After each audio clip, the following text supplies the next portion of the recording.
Hey guys, welcome back to another episode of Day Young Wife with myself, Chef Domineering, and the wonderful, beautiful, talented, super amazing Tell me I need singer, to find song it out. actress. How dare you? How very dare you? How dare you? So, guys, thank you so much for the new subscribers we see. Thank you so much. Thank you so much for our new followers on Instagram and for all the love, the questions, and the comments from the last episode. It was You hot. guys really showed us your selflessness by the love and the outpour Yes. towards us. We're really grateful, and we thank you so much for everything.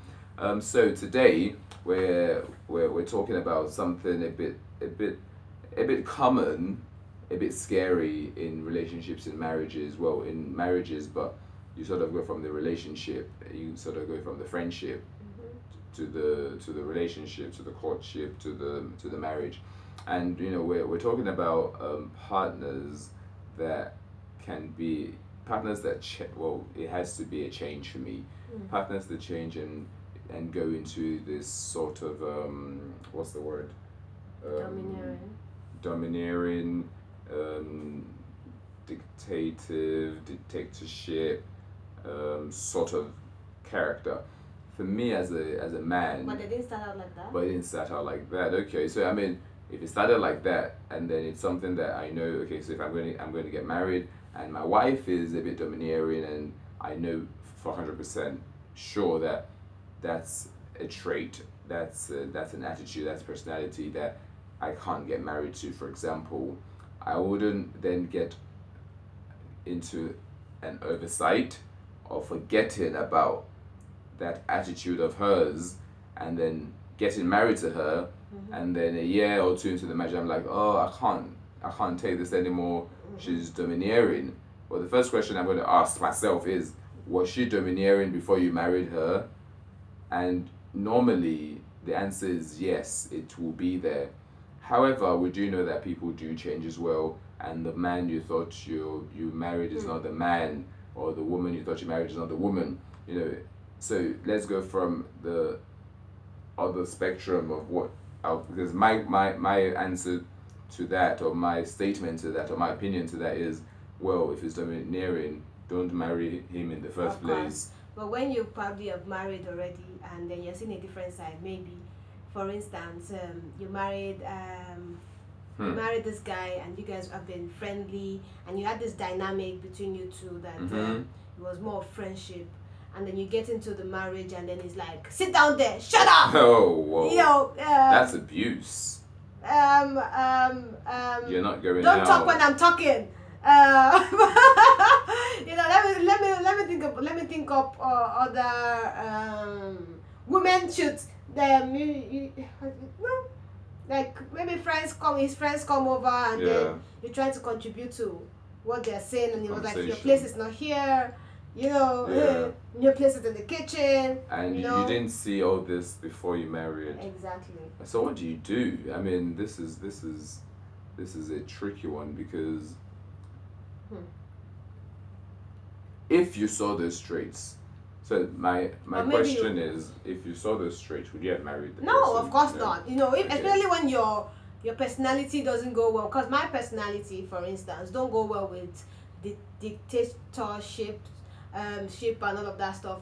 I don't go well with that. So I will not go for a man that is do this, do that, sit here. No, I won't go. But some women find it attractive. Yeah, of course, exactly. So that's the thing. I know a lady definitely that her husband is like that, and before they got married, he was like that. So it's something. And she likes it like that. So exactly. if she now complains in the end, like, okay, I don't like this and that. I mean, so far she hasn't complained, because that's the sort of husband she wanted, and she found him, and for the marriage, what do you do when if your husband or your wife is domineering, and it's like a sudden gust of wind that's just come in, it wasn't there before? I think the first thing I would do personally is to speak to my partner or my wife and say, I've noticed you've been acting this way, or being quite domineering, or being quite you've been dictating a lot towards the family or towards I as your partner, like what's going on, what's the matter. I also have to try to look around and see if there have been any external influences that maybe work has been really stressful for her, or there's something going on. So But some people actually think that when you get married, you know, so that your wife will not see you as a boy, or when you now start having children, they feel that they have to step into a different role, not smile too much in the house, carry that aura of power, you know. Maybe that's the way they think that that's what being a husband it's or about. well, that's what a husband should look like Yeah. or act like. So Yeah. they enter that role of I am the husband, And you must do and as I then say. and you must do what I say, and then Yeah. they lose the vibe, the relationship. Mhm, They mhm. lose that spark that they used to Yeah, have when because they the wife were doesn't friends. like that. Yeah, I mean, it will be a sad situation, and I wouldn't just want you to walk out and be like, oh yeah, you've become domineering. I'm not interested in you anymore. Like, go away. You're like, well, maybe not go away. Like, I'm going away. You know, try to talk to your partner. Try to find out what's going on. Try to see a counselor. Try to find a lot of things, and it could just be a temporary thing. Maybe something just has gone wrong somewhere, and this is the reaction to something. They might be going through something crazy at work, or you know, I know for some women as well, not all women, but when it's the time of the month, you get really cranky, and or when women get pregnant, for example, it's like everything is just But then becomes. your wife is not going to say, sit down there. Yeah, but Get out. Yeah, but no, but I mean, she You could know? say get out. Like, oh, can you just get out of the room? Why are you talking on the phone? Like, you're talking loud. Get out. You know, that sort of thing.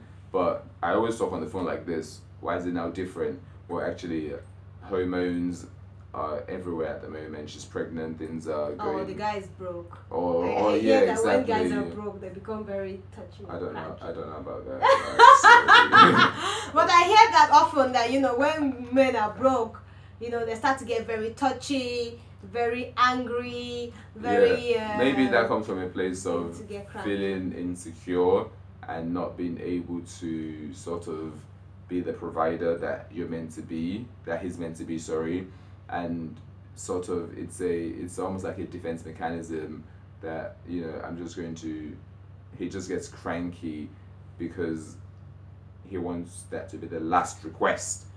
So it's like if I'm nice, I'm like, oh no, I don't have it at the moment. As opposed to no, I don't have it. Like stop asking questions. Like so maybe it's a defense mechanism or it's a mental state of mind.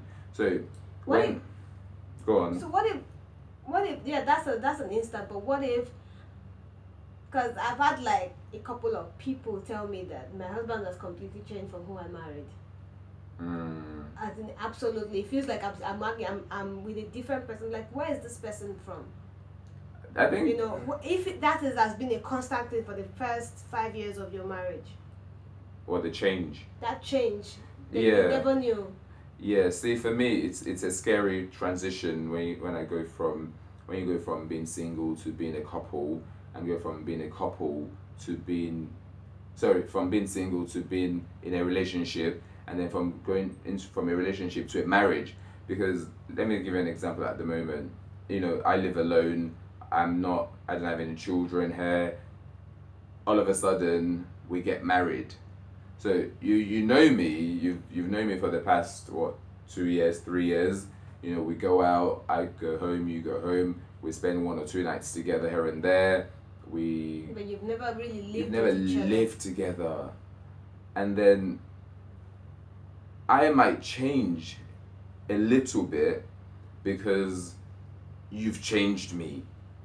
So I always say this to people, that whoever you're with is going to change you, and you're going to sort of become a reflection of the sort of marriage or relationship you're in.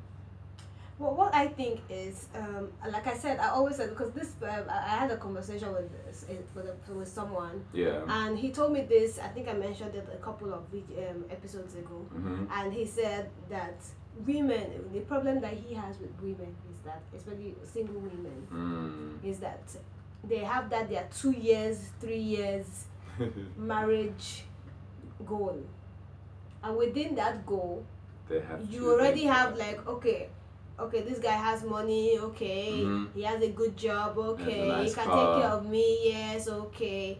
Then the last thing that you get to think about is his attitude. And the way you say, oh, he has this small attitude, he takes me out, he do this, he do that, yeah. Oh, you've already now summed up all your assumption about him, bam. Yeah. Like, you understand what I mean? Yeah. It's good. Yeah. It's good to go. Yeah. Yeah. And then when you get into marriage, you begin to now see like, what's this? Oh what's yeah, going on? wow. Like know, I just if you are one of those young wives that had this 3-year marriage goal. A lot of women have it, and it's not a bad thing. Get married by by this so time and so the date, and whoever I meet around this period, that's the person, must be it must be towards whatever I'm doing this period must be towards marriage. I know all of that, but the danger with that. That's pressure. Yeah, but the danger with that is when you can fall into this kind of situation where you already have assumed, because of you painted a picture of what you want your husband to. So if he has just a little bit of trait, maybe he loves kids, for instance. Do you understand? He loves kids. Plus, when it comes to kids and all that, I will marry him because he will take care of my kids, and you forget about other things, like probably I don't know, whatever else. Are the lapses and that you cannot even deal with or something, and then you get into a marriage and probably it's not even the same person. Maybe before you entered the marriage you thought you liked kids, but when you entered marriage you doesn't even want kids. It's like, oh yeah, I like kids, and but not like not for me. Not for me. What do you do? So but the best way to go is to see a counselor or a pastor or something where you both can sit down and express your personal feelings. Yes, and get to know and start all over again. That's what I think. Start all over again, like you're just meeting and you just met this guy and you're just getting to know him, because that's the best way to deal with situations like this. Maybe it's not all bad, but you're just seeing some character that you've never seen before, and it feels like a different person entirely. You get so it's a tough one. Yeah, see. Actually. It is. I mean, that's why some people always recommend, I mean, in the Western world, they sort of cohabit. A lot of Nigerians don't believe in that because of, premarital sex. Yeah, but that's why we then have such problems. And I mean, nothing is perfect anywhere in the world, I mean, you can cohabit before you get married and still get a divorce. You can have not shared a bed together and then you stay in a marriage together for the next 30, 40 years. So it's really I think it's grace, and it's down to each individual and each situation and each couple. But do let us know what you guys think. Send us experiences, send us message about experiences, stories that you know. Let us know what you guys think. Drop comments on the YouTube page and the Instagram page as well. And we really do thank you for supporting, and thank you for watching another episode of Day and Wife with myself, Chef Daniel, and Tumio Joseph. Until next week, please look after yourselves. Thank you so much. If you haven't subscribed to our YouTube channel, please do so at Dear Young Wife, and also follow us on Instagram at Dear Young Wife. Have a wonderful week, guys, and hope your weekend is even greater. Look after yourselves and please stay safe. Take care, guys.